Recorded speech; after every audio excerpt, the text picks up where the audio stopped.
once a beacon of growth, it now lies in disarray.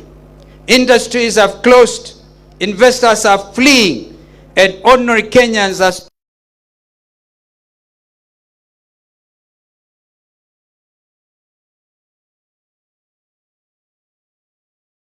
and find doors shut and their jobs shifted to neighboring countries because of this regime's taxation policy.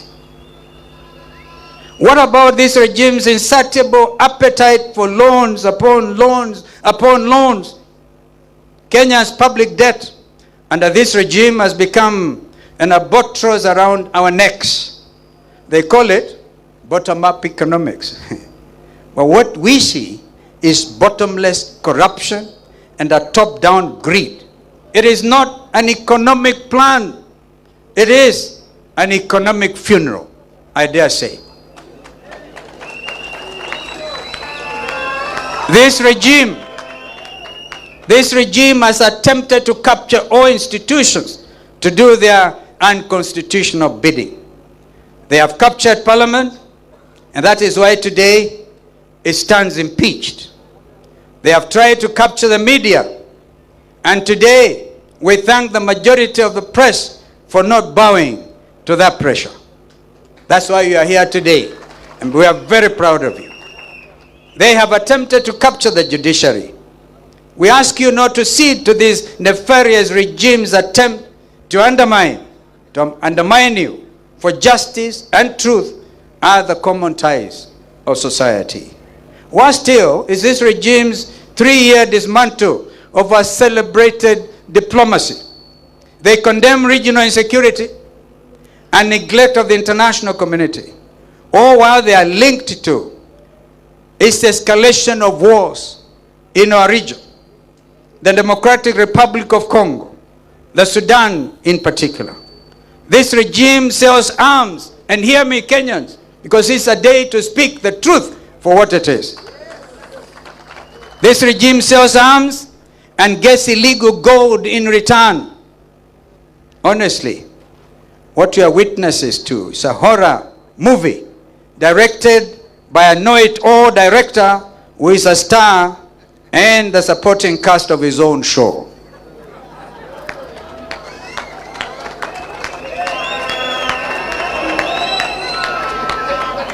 The Ruto regime calls for reforms of international institutions and global agendas, including climate change, while he auctions our forests for carbon credits for his own personal aggrandizement.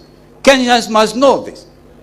Even our forests, our national parks are up for auction. The very oxygen we actually breathe. Most heartbreaking of all is the plight of our young people, the Gen Z generation. Bold, creative, and courageous, took to the streets to demand justice, to demand jobs, to demand dignity and accountability. But their voices on June 25th, 2024 were met not with dialogue, but with bullets and intimidation. A government that silences its own children has lost the right to lead. Wazalendo wenzangu. But I stand here to tell you, we are not doomed.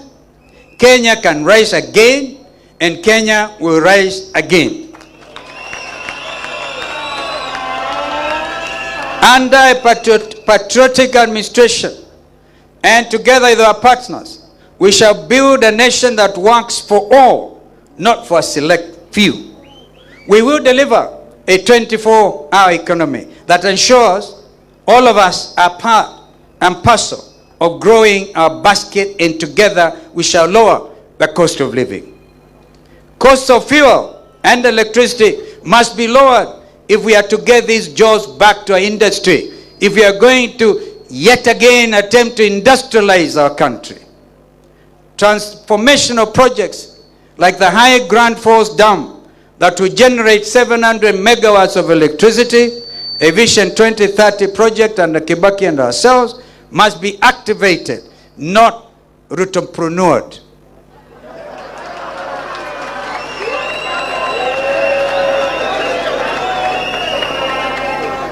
We will cut unnecessary taxes, such as the punitive affordable housing levy. That is nothing short of quindy to steal from Kenyans. We have said time and again, Executive Order number 1, get rid of housing levy. We will have an affordable, relatable, and predictable policy that not only addresses our challenges but also considers the vast opportunities in manufacturing, in agriculture, in education, and in blue economy. Our economy be driven by innovation and integrity, not corruption and coercion.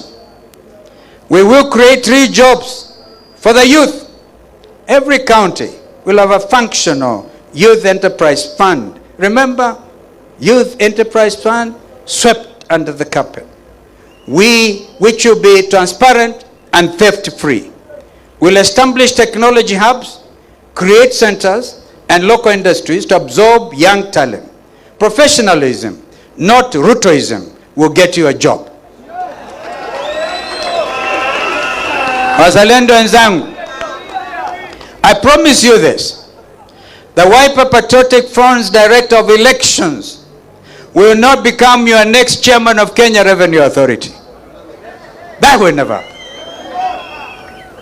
No child should ever be denied education because of poverty.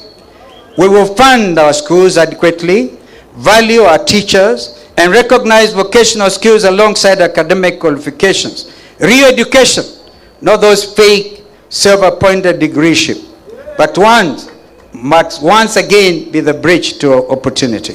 Our patriotic administration will restore dignity and meaning to our schools and our universities. We will not be a striking nation. We shall be a working, dignified nation. We will deliver affordable, quality health care for all. Medicines will be available in every hospital, and our healthcare workers will be respected and fairly compensated. Health will not be a privilege.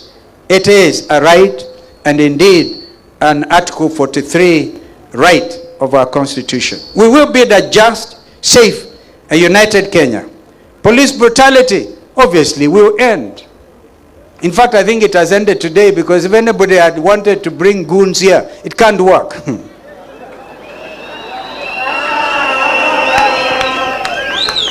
No more abductions, because those are terrible. And no more fear. We will unite Kenyans across all communities, because a divided nation indeed cannot prosper. These are not empty promises. These are concrete plans, practical, people-centered, and achievable.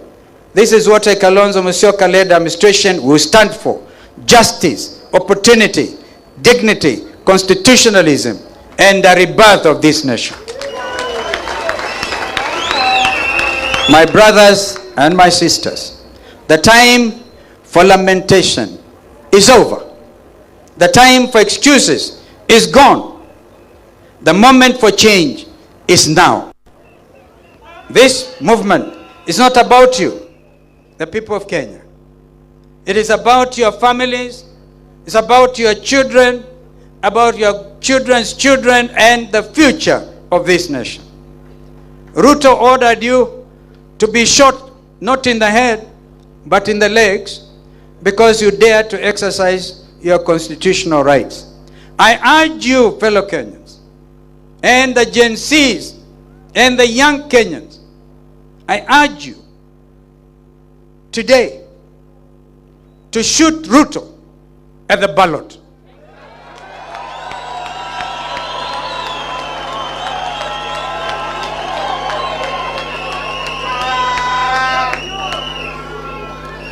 If you have not yet, I implore you to register to vote. How many of you are ready to shoot Ruto at the ballot?